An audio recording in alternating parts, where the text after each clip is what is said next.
Hey guys, welcome to my channel. Today in this tutorial, I'm going to show you how to add amazing and professional looking text and shape inside your photos using Affinity Photo and Affinity Designer. Let's jump into this tutorial right away.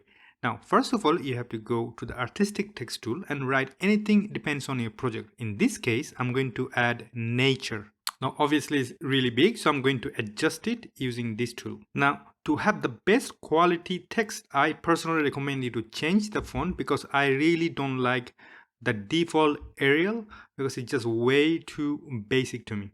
So I'm going to change it right away. It looks really good. Now, the second thing is that I'm going to add a shape. So that could be anything. Again, depends on your project. In this case, I'm just for fun going to add a callout. Callout is quite useful tool I find here. You can write even anything inside. What I'm going to do actually, I'm going to move it there, just add it right under the nature tool. So I'm gonna bring it down in the layer option and make sure it's nice and inside. Now once you have done that, all you have to do two things. Number one, go to each layer and make them disappear using changing the blend mode.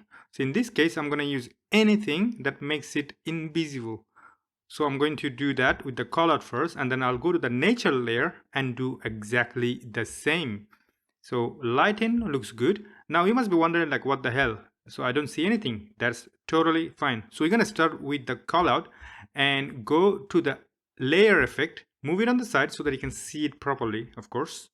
And then we'll go to the 3D. So you can already see that there is a little bit something going on. All you have to do, make them stronger. So I'm going to add like a strong radius. That looks pretty cool.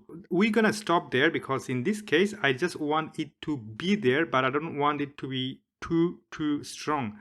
Maybe, just maybe, I could just make the ambience quite stronger and visible so that it stands out a little bit. So you could do that.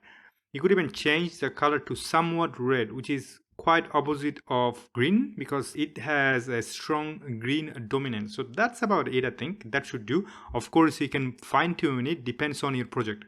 Now, step number 2 would be going to the nature layer, the text layer, for instance, and do exactly the same. Make them stand out. So click the 3D first of all. This is what I'm going to do. This is what the magic happens. Click the 3D and click inner shadow. Now I'm going to adjust a little bit inside so that it looks nice and professional. And while we are in the 3D, we're gonna make the radius even stronger. But here our obligation is to change the color. So we're gonna start with changing the profile with the standard. So that looks pretty hardcore. I love it already. So change the profile to the first one and then add a nice shininess.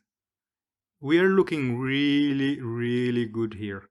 Now ambient depends, I'm in favor of reducing it.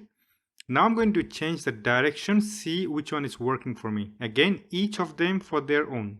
So in this case, I want everything to be slightly transparent, but not too much. Now, final thing would be going to the inner shadow and add a little bit of intensity, offset, and radius. Of course, I'm going to change the color to red again, see what it gives me. And now what I'm going to do, I'm going to go to the 3D and add a little bit more ambience because I believe that it lacking a little bit contrast. So there you go. Now check this one out. How cool and amazing does that look? This is basically a magazine quality. Of course, you can always modify it. So this is my way. I hope this tutorial is very useful to you. If so, like and subscribe. Most importantly, save it for later. And thank you for your support because without the subscriber, the channel means nothing. So thank you again. Look after yourself. See you next time. Bye-bye.